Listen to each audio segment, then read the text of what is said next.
speech for our Communications Class 101.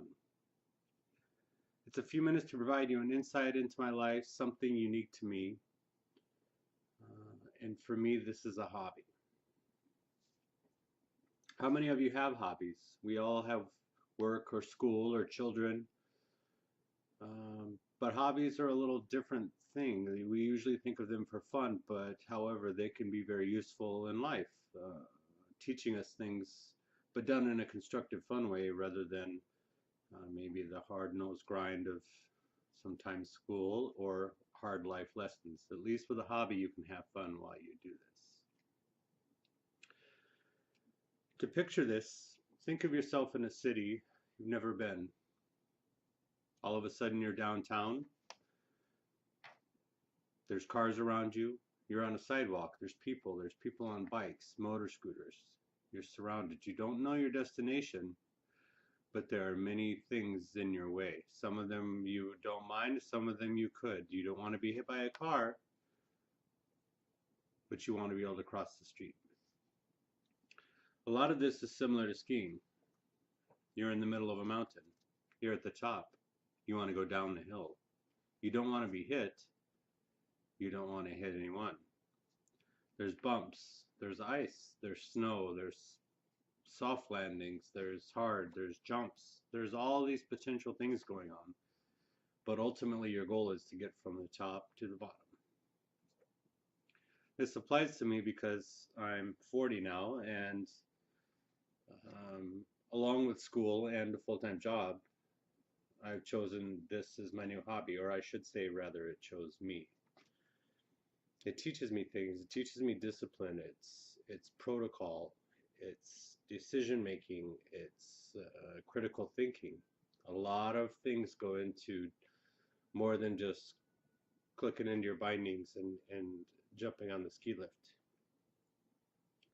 There's rules involved. Speed.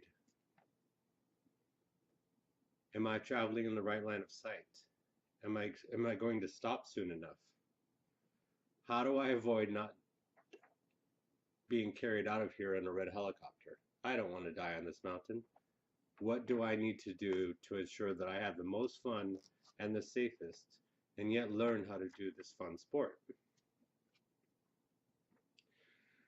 As mentioned, these things apply to life because we all need discipline.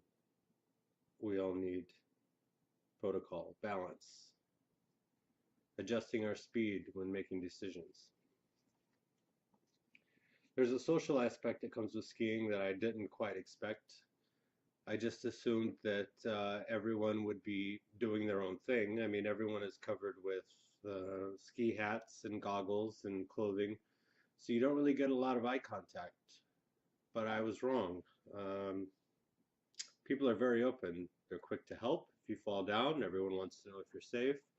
What can they do to help? If you have questions, there's wisdom involved. And in turn, as I've gotten better, I've been able to turn that around, which is what I like to do. I like to help people. So my call to action is that everyone find something that they may never thought they'd ever enjoy doing for a hobby and give it a try. A friend introduced me to it who's been skiing for 45 plus years. However, he said, you need to take a lesson first. I can't show you how to do this, for we may not be friends. You have to do this on your own. Take the lesson. And I did, and it served me well. I took a second lesson. I will take more lessons.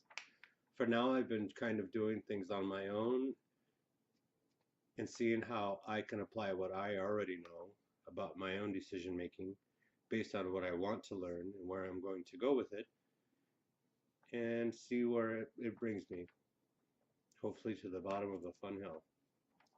Thank you very much.